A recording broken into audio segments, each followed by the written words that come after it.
সেটাও তো প্রজ্ঞাপনের পরে হয়েছিল। তাহলে কেন তারা আমাদের নিয়োগের পরে আমাদের রেজাল্টের পরে তাদের রেজাল্ট হয়েছে, রেজাল্ট হয়ে তারা অলরেডি ডিসেম্বরে তারা জয়েন করে ফেলছে, আর আমাদের সাথে চলতেছে এই প্রহসন। আমরা এতটাই অভিশপ্ত হয়ে গেছি, এটা রাষ্ট্র চোখে পড়তেছে না, রাষ্ট্র দেখতেছে না। আমরা কি রাষ্ট্রের নাগরিক না? আমরা কেউ পড়াশোনা করে অপরাধ করেছি? আমাদের অপরাধ একটাই, আমরা পড়াশোনা কেন করলাম? এটার কি অপরাধ আমাদের? প্রধান উপদেষ্টার কাছে আমার একটাই দাবি যে প্রধান উপদেষ্টা যেন আমাদের দিকে তাকায়, উনি যেন এই বিষয়টা ফয়সলা করে।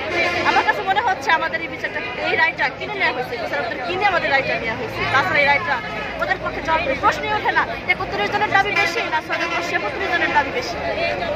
তারপরে আমরা রাস্তার কাছ থেকে সুপারিশ করতো, আমরা এখানে অলরেডি একটা আইডেন্টি পেয়ে গিয়েছি, তারপরেও আমাদের কোনো নাম থাকলো না। এখানে রাস্তা হেরে গেল না 31 জনের কাছে, রাস্তার এখানে অপমান হলো না।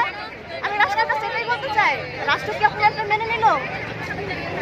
আমরা কোনো দাবি ছাড়া, আমাদের নিয়োগপত্র ছাড়া, আমাদের যোগদান ছাড়া আমরা রাজপথ ছাড়বো না ভাই। প্রয়োজন আমাদেরকে মেরে ফেলে, আমরা রাস্তায় মরে যাবো, আমাদের লাশ আমাদের ফ্যামিলি এসে নিয়ে যাবে। আমরা পারতেছি না, আমরা আর সমাজে থাকতেও পারবো না, আমাদেরকে সম্মানিত করে আসপাতে রাস্তায় ছেড়ে দিচ্ছি। আমরা মানুষের কাছে কি বলবো? সবাই জিজ্ঞেস করে রেজাল্ট বাতিল হয়ে গেল বলে, আমরা কি বলবো ভাই?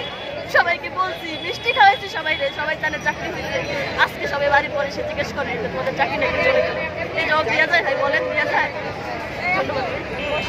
এই যে অনেকে বলছে যে নিয়োগপত্র নিয়েও গেছে, আর আমাদের নিয়োগপত্র পাওয়ার কথা, এবং কি আমাদেরকে অধিদপ্তর থেকে আমাদের অনলাইনে আমাদের ডেট দিয়ে দিয়েছিল যে 5ই ডিসেম্বর আমরা জয়েন করবো। আমাদের মেডিকেল হয়ে গেছে, অনেক জায়গায় পুলিশ ভেরিফিকেশন হয়ে গেছে, সেটা বলতে আমরা জয়েন করবো। আমাদের একটা নিয়োগ 3টা ধাপ করছিল, প্রথম ধাপ, দ্বিতীয় ধাপ ওরা জয়েন করে ফেলছে।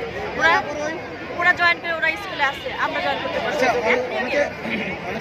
আমাদের কেন 3টা মন্ত্রণালয় ভাই, 3টা মন্ত্রণালয় হিসাব করে, তারা মিটিং করে, তারা বিবেচনা করে অনেক সময় নিয়ে আমাদের রেজাল্ট দিয়েছে। তারা অবশ্যই কোথায় দেওয়া লাগবে, মানে কোথায় বাদ দেওয়া যাবে না, কি করা যাবে না, সেটা তারা জানে। তাদের বিবেচনায় ভালো হয়েছে, তারা সেটা ভাবছে, বিবেচনা করছে, তারপরে আমরা তো বলে নাই আমাদের কোথায় দেন। এটা অধিদপ্তরের একটা বিধিমালা আছে, সেই বিধিমালা তারা ভাঙতে পারে নাই, যার কারণে আবার আরেকজন বলছে যে প্রথম ধাপ দ্বিতীয় ধাপ পেয়েছে দেখে তৃতীয় ধাপে কি চাকরি দিতে হবে? কেন একই নিয়মে কেন এরকম হবে? একই নিয়ম, একই নিয়মে কেন বৈষম্য হবে? প্রথম ধাপ, দ্বিতীয় ধাপ, তৃতীয় ধাপ, একটা নিয়মে একটা ধাপ করছে, আমরা তো তৃতীয় ধাপ। এখন আমরা কেন, আমাদের তো একটু দেরিতে হয়েছে, তার জন্য কি আমরা বৈষম্য শিকার হবো? একই তো নিয়ম। আর